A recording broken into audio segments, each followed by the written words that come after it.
নদীর একেবারে পাড়ে ঘেঁষে একটা চালতা গাছ ছিল পাড়ে, সেই পাড় থেকে হঠাৎ করেই গাছটা নদীর মাঝখানে চলে গেছে।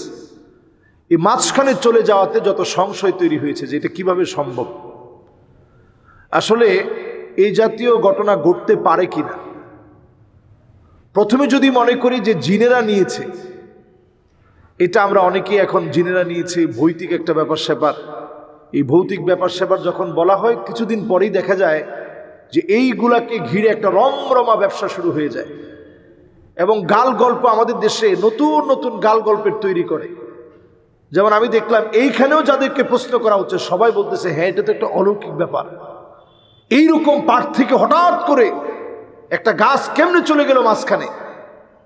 অথচ নদী কেন্দ্রিক এটা স্বাভাবিক একটা বিষয় যে শিকড় যখন নিচের শিকড়টা থাকে গাছের গোড়া থেকে আগার একেবারে নিচের যে অংশ, এটার ক্ষমতা, এটার সাথে মাটির যে সম্পর্ক, এটার সাথে ওজন এটা বেশি হয়।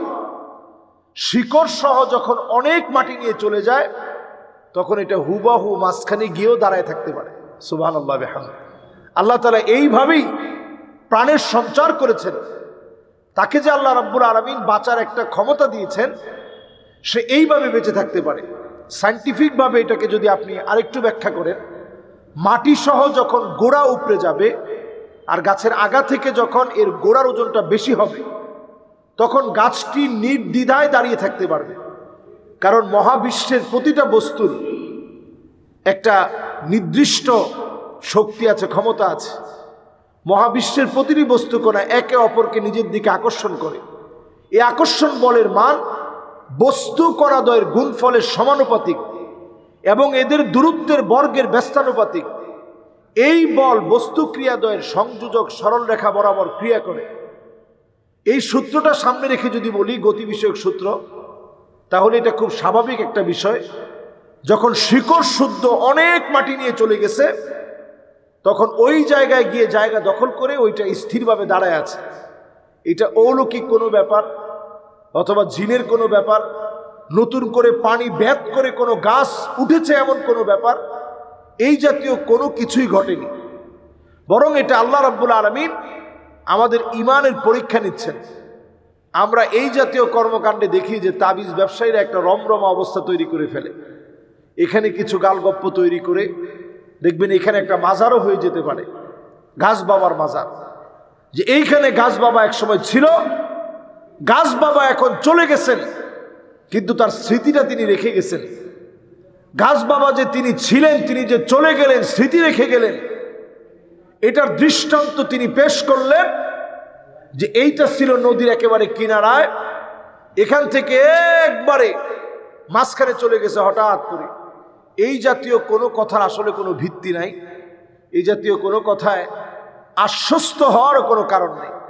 আমাদের সবসময় যেটা মনে রাখতে হবে, লা খায়রা ইল্লা খায়রুহ ওয়ালা তায়রা ইল্লা তায়রুহ। আল্লাহ পাকের কল্যাণ ছাড়া কোনো কল্যাণ আশা করা যায় না।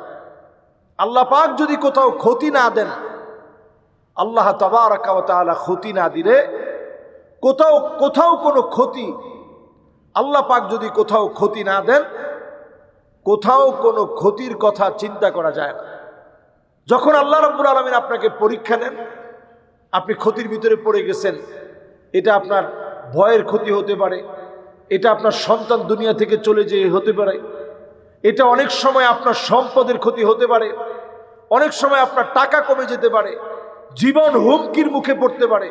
ওয়ালা নাবলুওয়ান্নাকুম বিশাইইম মিনাল খাউফি ওয়াল জু'ই ওয়া নাকসিম মিনাল আমওয়ালি ওয়াল আনফুসি ওয়াস সামারাত ওয়া বাশশিরিস সাবিরিন। এরপরে আল্লাহ তাআলা ধৈর্যশীলদেরকে শুভ সংবাদ দেন।